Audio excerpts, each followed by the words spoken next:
what you want, when you want it, where you want it. This is The Mesh. This episode of the Caregiver Community is sponsored by Pace at Home. During this uncertain time, Pace at Home is enrolling participants who wish to continue to remain at home. Partnering with families, Pace at Home provides caring medical support for all of our program's participants. Visit us on our website or give us a call at 828-468-3980 to talk with a representative that can discuss with you the Pace at Home all-inclusive medical approach. Pace at Home is the champion for seniors wishing to remain in their community.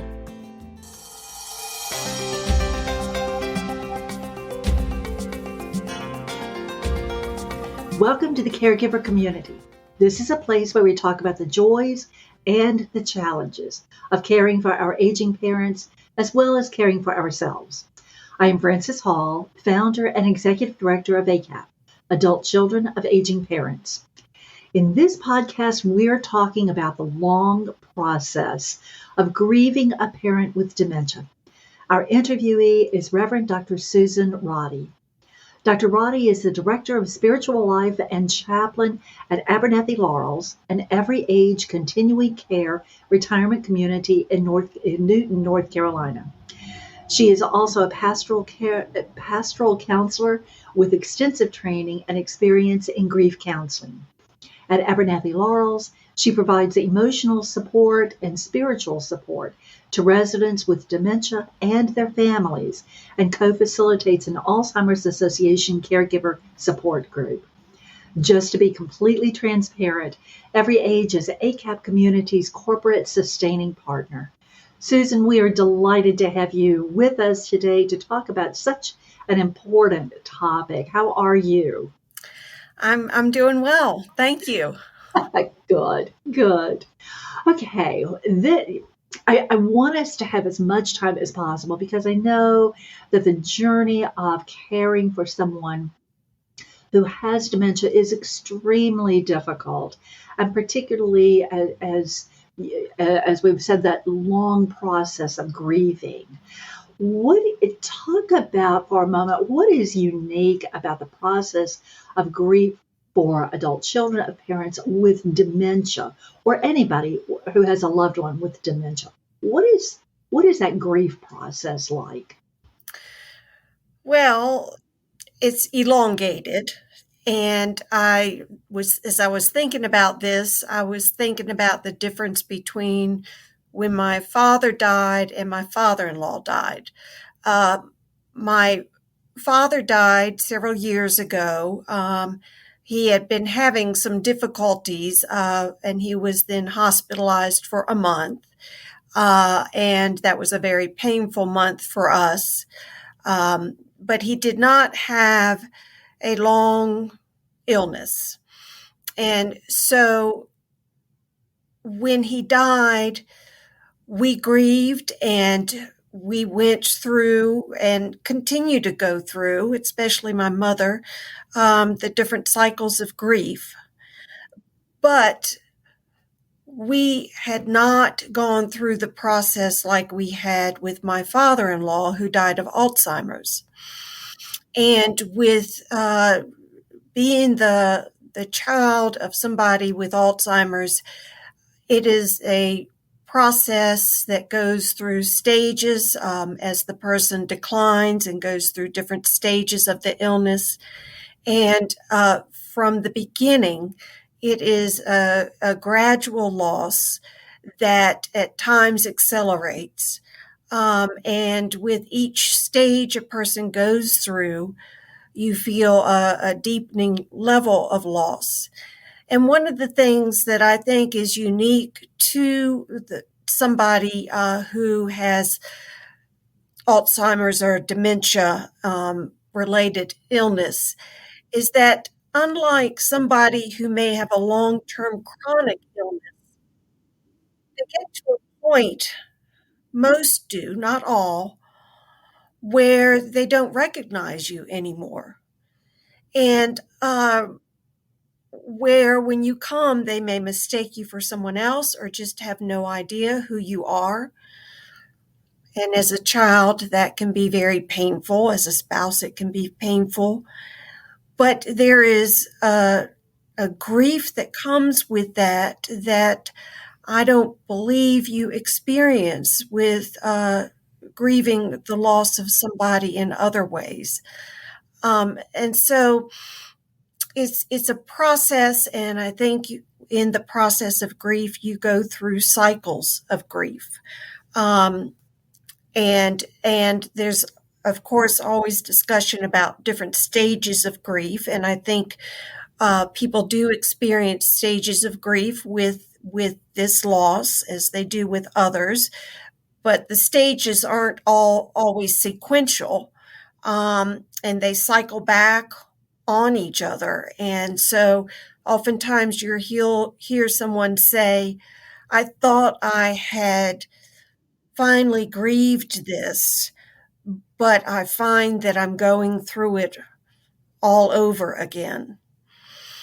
And it is exhausting and wearing and disheartening, and a process where you need to find communities that can give you a lot of understanding. Absolutely, absolutely. I have a good friend whose mother had all. Well, I'm not sure that they considered it Alzheimer's, but definitely severe dementia, and reached a point that she didn't know the daughter, and it was so heartbreaking for her. But at the same time, I think she sort of took the stance that she may not know me, but I know her, and continued to be very present Yes. during that time.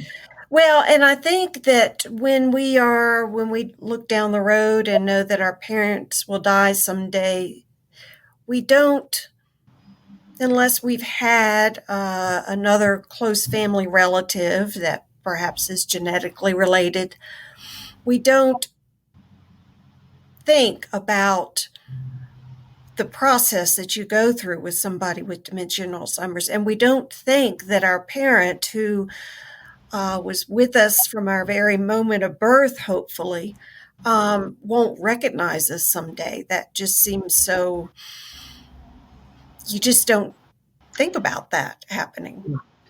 Right, right. Not unless you know someone who has been on that path, or have some reason to know that. And even if we know it academically, to experience it in our hearts and in our souls is just very, very different. Yes, I think so. And I think you're right that to change the focus as you go through that grief, which is really in the final stages of somebody having the illness, although that could go on sometimes for years still.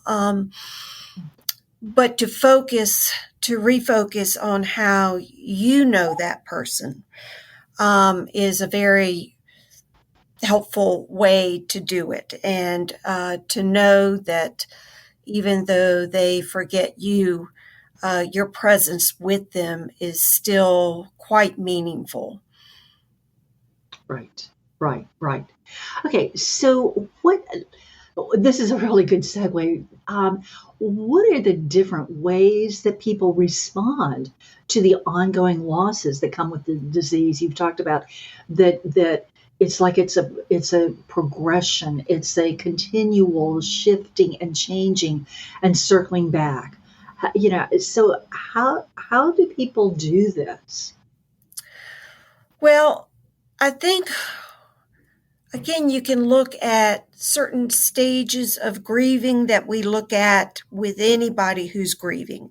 And again, these stages aren't necessarily sequential, and sometimes you don't necessarily have a particular stage go through it. Everybody grieves differently.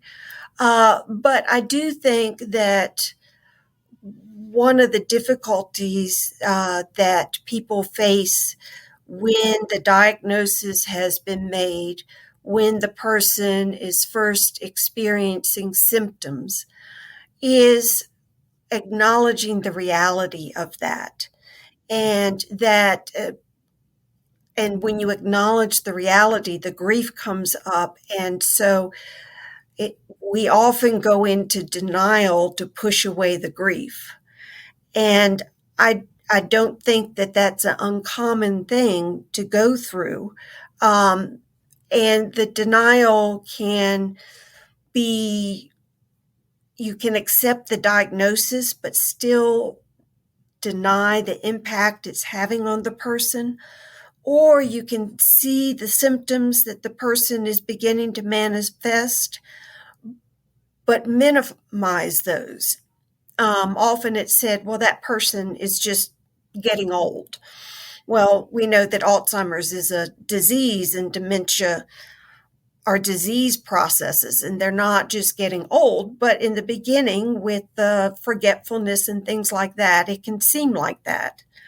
But I have experienced with families going through this, with children and with spouses, that the denial sometimes of fully accepting the diagnosis like that can push away the grief, but also make it difficult to do the things you need to do early on in terms of interventions and in terms of keeping a person safe.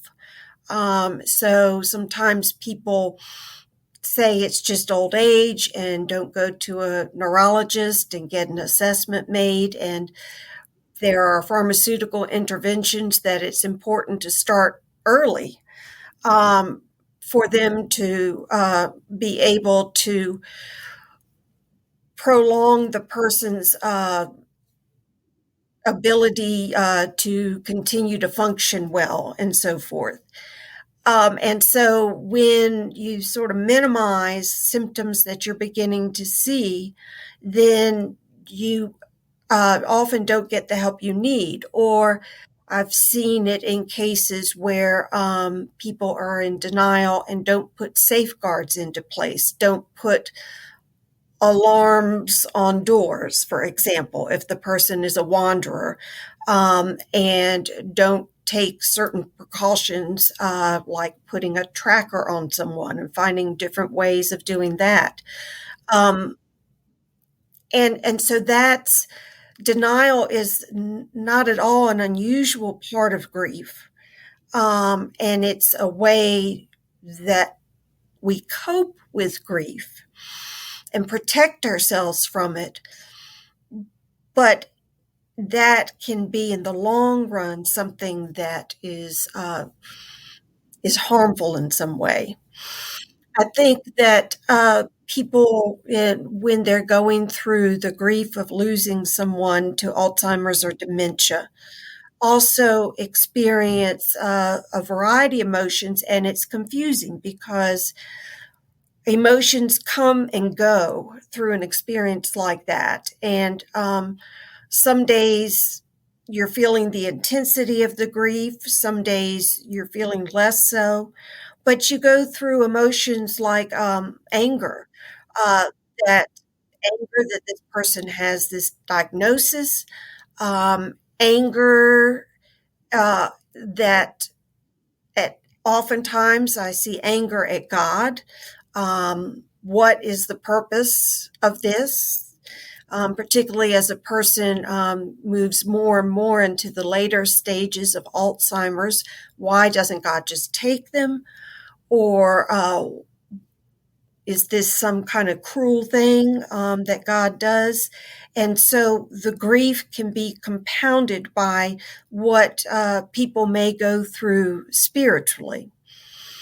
There's also just the things that go on with the exhaustion of grief over a prolonged period of time that can sometimes make you feel like you're losing your mind.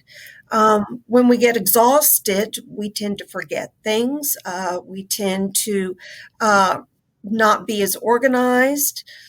There's a lot of details to manage as a caregiver for somebody with Alzheimer's and dementia. We may struggle to do all of that and So those factors make it also difficult for you to understand yourself and what you're going through in this process. Right, right. I think the spiritual part of this for people of faith, regardless of denomination or faith expression, regardless of any of that, there is a piece of this that gets touched without question. It gets Yes. touched. I want to go back though to the safety issues because there are so many devices out there now. But I do want to highlight one that surfaced for me several years ago, and it's called Project Lifesaver. Yes. Okay, you know of this. Yes. And in our area, people go to I think it's the sheriff's office to find out about it and to get it. But it is truly a lifesaver. I have a friend whose father was found. This was, I guess, sort of in the mid stages of his dementia. And all of a sudden he was missing, just gone. And they had no clue where he was. And they found him on a railroad track. Mm. And this was in the dead of winter, and he didn't even have a jacket on. Wow. And just, it was a perfect storm for him to have really, really dire consequences from this. And soon thereafter, they learned about Project Lifesaver and put the device on the father, and that was the last time that they at least had that worry for Yes. him. Yes. So it not only is for the person to keep that person safe, but it also is for the caregiver or the family to say, at least there's one part of this that we don't have to be so concerned about. Yes. Yeah. And that's where I think it's when we're in denial of some of these things, because as I said, it's a defense against grief. But it keeps us from doing the things that we need to do for the safety of that person and for their health and well-being. And I think there's just this slow progression of losing a person, their personality, their ability. They may have been your resource, the person you went to when you had struggles. Their ability or their not being able to be in that role anymore. To see somebody who, my father-in-law was a phenomenal pediatrician, and he loved to learn. He was always on a spiritual quest, reading whatever he could. He was a very active person and very funny man. And to see that personality ebbing away over time, that elongated process is really wearing, and it's a constant reminder of what you're losing that just can wear away your spirit and your energy so that people really end up depleted. Oh, absolutely. Absolutely. And how heartbreaking and how overwhelming it is to watch this process. And to feel like, oh my heavens, how do I stop this? Mm-hmm. How do I stop this train? And so many caregivers are trying everything they can to take care of their loved one, but also to try to halt, figure out how do you stop this train, or how do you at least slow it down, which gets back to your points of, yes, there are things that can be done. Not to, at this point, we don't have a cure for dementia, but there certainly are medications and treatments that can help it not be so difficult, particularly in the early stages. And the whole thing about how do we deal with someone? How do we interact with someone Yeah. who has dementia? And that's a whole nother topic. Yes. But there are things that we can do that really help this, or can make it really much more difficult. Hmm. You've talked some about this, but you talked some about the conflicting emotions, but specifically around what we want for parents or for loved ones who have dementia. Can you talk more about that? Yes, I think that what I see so much with the conflicting emotions is people struggling with guilt. I think, grief gets very complicated when you add a dimension of guilt. And the guilt is often about feelings you may be having and about things that you wish you could do for your parent, that you come to a place of limitations that you can't provide anymore. So, I think with the guilt, it can be about so many different things. A lot of people who are primary caregivers, or even secondary or so forth, feel guilt when they get angry at the person for their behaviors, for continuing to ask the same thing over and over and over again all day long, for behaviors that they may have where they may lash out in anger the parent themselves. And when we feel anger and frustrated towards someone that on an intellectual level we may know can't help their behavior, that really brings up a lot of guilt, that I shouldn't be feeling that way. I should be more patient. But the reality is that you are going to get angry and frustrated with your loved one who has Alzheimer's or dementia. And that is normal. And so it is trying to find a place where you can process those emotions, and not only you have to continue to work on trying to be patient with that person, but also patient with yourself. And so we can have a lot of conflicting feelings about that. I think that also in the grief process, one of the biggest things that we grieve is when we have to make a decision to have that person, that parent, admitted to a memory care facility or household. And that can be complicated in many ways. I know it's not uncommon sometimes for children to make promises to their parent that they will never, ever put them in a facility. And those promises at the time are out of love and protective feelings. Sometimes the parent makes the child promise that, or push a lot of pressure on the child to promise that.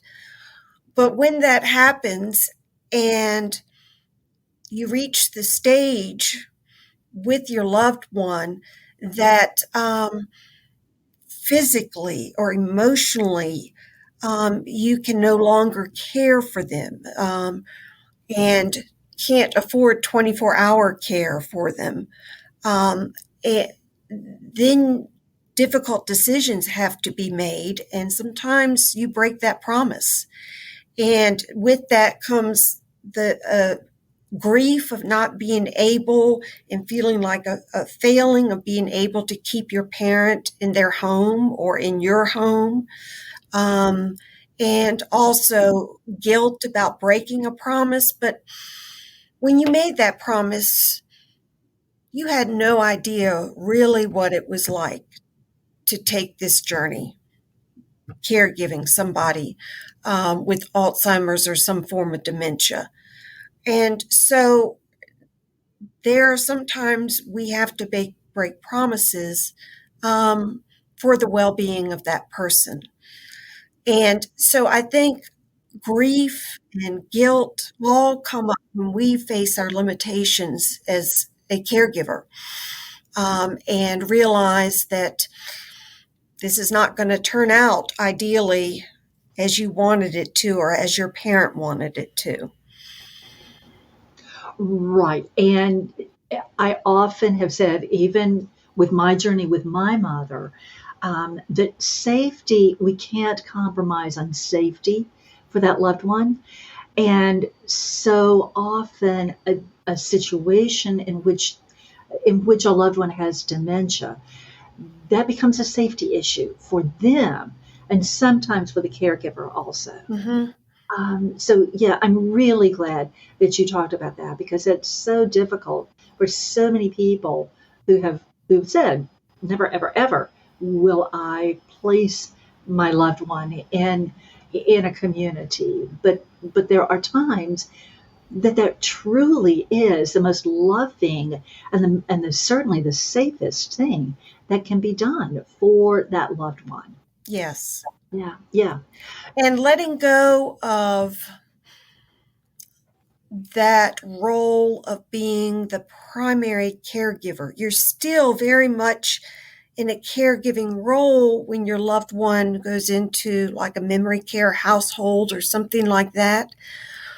But it's very difficult to step back and let other people care. And I think particularly for people who are struggling with understandable anger about this whole process, who are quite rightly advocating for their parent, which you always have to do, but reach a point where it's so hard to let go that they are, without meaning to, sometimes interfering with the nursing care that a person needs to give, to get or receive. That can be a very complicated process to go through, that letting go, when you've been the one in charge of their schedule. You've been the one administering medications and talking with the doctor about those medications. When you've been the one who's controlled their environment. That brings up guilt, but it also brings up another process in the grieving, another stage. It's like, well, it's like when, as a parent of children, you first take them to the nursery and have to leave and let go, and they're crying after you, and you have to trust that they will be taken care of. And so that's very hard. Oh, it is. It is very, very difficult. We're kind of talking about other people getting involved, but I know sometimes other people, as well intended as they are, and I'm not talking professionals, I'm talking like our friends and other family members and just other people in general, can really make the grieving more difficult. That they say things or do things. What do you think are some of the expectations or assumptions that others make that sometimes makes the journey even more difficult and the grief journey even more difficult?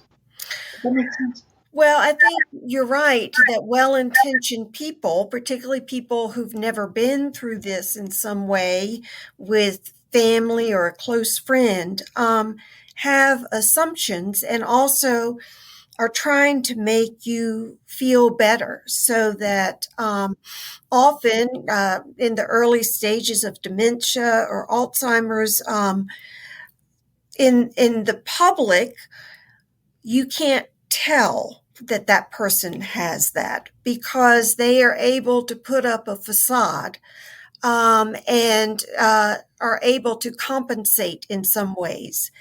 And so, but when you live with them or are with them on a continual basis, what the losses are that are going on cognitively. Um, and so oftentimes people will try to make you feel better by just saying things like, well, he's just getting old. Or if have you thought about trying to teach them a new way to handle something, thinking that this is a cognitive issue that's teachable, that you can teach somebody out of being this way. And when people make assumptions in that way and minimize what you're saying is going on, then it makes you feel more isolated from people and that people don't understand. And this can be particularly difficult in families when some members of the family see the decline and the slow, or sometimes it's not slow, but the loss of memory and of cognition, whereas other family members, particularly if they live at a distance, aren't seeing this and think you're overreacting. I think another painful set of assumptions that people make is later on down the process of the stages that people go through with dementia is assuming that once that person can't remember you, that there's no point in really going to visit, or once that person can't remember that you visit, what's the point? They won't remember anyway. And I think that comes out of our discomfort with that and our grief with that, but also comes sometimes just from a well-meaning assumption that really there's no point to making visits anymore, particularly when the person becomes nonverbal. And it's very difficult to sit with somebody who's nonverbal and interact. But this is when often you see visitors from church drop away or friends drop away. And where what gets lost is the value of being with that person in that moment and interacting with them, touching them, looking in their eyes, smiling, singing a hymn, saying a familiar prayer. Long visits aren't necessary, but in that moment, that person is experiencing love and care, and that moment is just as important as any other moment. That is such an important point. That the bottom line is they may not know you. They may not be able to call your name or identify your relationship with them, but they still can experience the care and the compassion and the love and the tenderness and the presence. Yes. That's a really good point, Susan. Yeah. So turning to the caregiver, this can be such an excruciating journey, and as you said earlier, can last for years. This is not a sprint. This definitely is a marathon often. Mm-hmm. So what kind of recommendations do you have for those caregivers, the people who have a loved one who has dementia? what do you recommend for them to sustain themselves during this long goodbye? And what kind of sources and resources are available for people for support? Well, I think the single most important thing you can do is find people or a community who get it. People who have had to make the same or the similar journey. No journey's the same, but people who are going through the same things you are going through. And you can do this in a variety of ways, just naturally by people you know, or people you've heard have gone through this or are going through this, and reaching out to them. Also, by becoming a member of something like the Alzheimer Association Caregiver Support Group. Our group meets monthly, and what is so valuable for the people who come is hearing other people resonate with their emotions and their experiences. People who understand all the spectrum of feelings that you go through with this, people who can encourage you and who can cry with you. And even if you're not one of those people who are real touchy-feely, and you may not talk a whole lot, just finding that community can be reassuring. And I know in our group that nobody's ever made to talk or made to share what they don't want to share. But I find that significantly helps people. They have a feeling of real visceral relief when they find others who are going through a similar experience. So that helps with isolation, and that helps you process the many different emotions and your grief that's going on inside. Education is such an important part of this journey too, to sustain yourself so that you are understanding the stages your loved one is going through. It helps give perspective to their behavior. And sometimes we can lose perspective on that. When somebody is acting out, what we would call acting out behaviorally in ways that may be aggressive, angry, crying constantly, just even sometimes physically acting out. To know how to learn to read the signs of what that person may be trying to communicate is important, such as whether they are wet or whether they are thirsty or any number of those things that they may not be able to identify any longer in their body and tell you what's going on. But also just understanding it's so bewildering when a person you love, as in some dementias, becomes angry and swears and cusses and says things that sometimes racist things, sometimes things that this person never would have said or done. And that can be just so heartbreaking to see. Even the gentlest, kindest person with some dementias, not all, can become a very angry person who says inappropriate things and acts in inappropriate ways.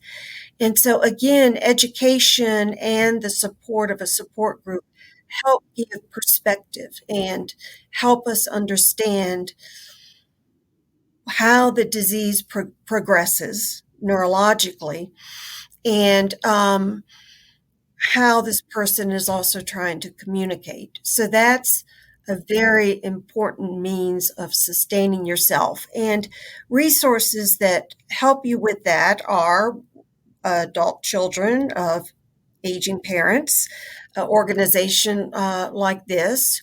Alzheimer's Association has a multitude of resources online that go into depth about the different types of dementia, about what caregivers experience, the stress they go through, about understanding behaviors, and finding those resources. A book that I recommend is one called No Act of Love is Ever Wasted. And it's the spirituality of caring for persons with dementia. And I love the title of that because that gets back into, again, being in the present moment. Even if 10 minutes later that person can't remember, it's not a wasted moment. And I think also staying, if you are part of a community of faith, when you're caregiving someone, oftentimes you just get disconnected because you can't go maybe to worship services anymore or attend Bible studies or fellowship gatherings. And it's really important for churches and the community in churches and pastoral staff not to disconnect from caregivers and from their loved ones, but it's important that you make efforts to stay in connection with your faith community.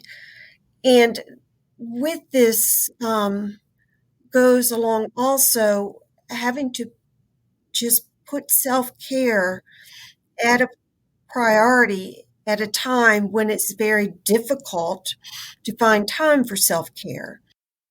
Making sure that you set aside those times regularly where you can pray, where you can meditate, if that's something that's helpful to you. The practice of centering prayer is a wonderful practice that can particularly help. It's a practice, you have to learn it, but it can be helpful. Reading devotional readings. There's a lot of churches now have online groups for Bible studies. And so pulling on resources like that. And also, I find a lot of caregivers are reluctant to do this, but really realizing you cannot do it all by yourself. And if you are able to, scheduling in a companion to come at times during the week, particularly if this person is living with you, to give you a break. And sometimes caregivers don't want to do that because their loved one doesn't like somebody coming into the house and protests. But it's really important, if at all possible, to draw a boundary and just to leave and go do something to take care of yourself, even if your parent is making you feel guilty or protesting somebody else being in their house. Yeah, there are so many things that can be done. I know that it is extremely difficult for caregivers to take the time and to put themselves as a priority at all. Mhm. But I think the bottom line is, and it's sort of what you're saying, the bottom line is that old airline analogy. When the oxygen masks drop, put yours on first. Mm-hmm. So that then you can help someone else. And that's what's so difficult in this journey, the intensity of this journey. It can be extremely isolating. So make sure that you have somebody else in your corner. Mm-hmm. And if possible, to have somebody to come in and be in your loved one's corner also. Mm-hmm. So that you really do have an opportunity to take a break from this. even if it's 5 minutes, that you get Yes. a little bit of a break. Yeah, Yes. yeah. Susan, this is such good information. Is there anything else that we need to be sure to say today that hasn't been said? Well, I think we've said it in so many ways, but I think it's important to say clearly to be graceful with yourself. With yourself. And the roller coaster of emotions you may feel, from anger, frustration to just sometimes despair. But I also want to point out that there are those times of joy still that you can have with your parent, and times where you laugh, and times where you reflect on memories with them and go through photo books, and times where you find that just singing a hymn with them brings you great joy because you see their face light up with the familiar words. There's a woman here, and I've seen it with a number of people, but right now she's standing out to me, who has advanced stages of dementia, and she's basically nonverbal, although she will repeat sometimes what you say to her. But she comes into worship, and often her husband is with her, and will play a song such as Blessed Assurance. And here's this woman who has been nonverbal. She starts singing the words and knows them, and her face, which is often just flat and constricted, lights up. And her husband looks over and sees that, and you can see his face just light up. And there's joy in that connection, and in that spirit-filled moment. And those moments are irreplaceable too. Of really precious moments. Yes. Precious moments to treasure. Yeah. And music, all the research talks about music can trigger such wonderful memories and can be so powerful for people who are in late stages of dementia. Yes. Yeah, absolutely. Absolutely. Susan, thank you so very much for all that you have brought to us today in this podcast, and for the many ways that you walk alongside families who are dealing with this difficult journey. Thanks Glad for to your be here. insight and for your compassion. And we certainly are grateful for every age and what every age does for us with ACAP. To you, our listeners, thank you for joining us. We hope this podcast has been helpful and that you will share it with others you believe may benefit. We also certainly want to thank Pace at Home in Hickory, North Carolina. They are our sponsor for this podcast and all of our caregiver community podcasts. This program is part of the Mesh network of online shows and podcasts. You may find more of our caregiver community podcasts on any of the platforms where you listen to podcasts. You will also find our podcast on our website, www.acapcommunity.org. While you're on our site, we hope you will take a few minutes to learn more about ACAP, our educational programs, and our local chapters. And if there are other topics that you would like for us to have as podcast, please do let us know. As we say so often in ACAP, regardless of our age, our background, our education, our career, or anything else, when it's our mother, our father, our loved one who needs help, caring for and advocating for that person becomes very personal and extremely important. Please care well for your loved ones, but also, as Susan has said, please also remember to take care of you. Stay well. Bye for now.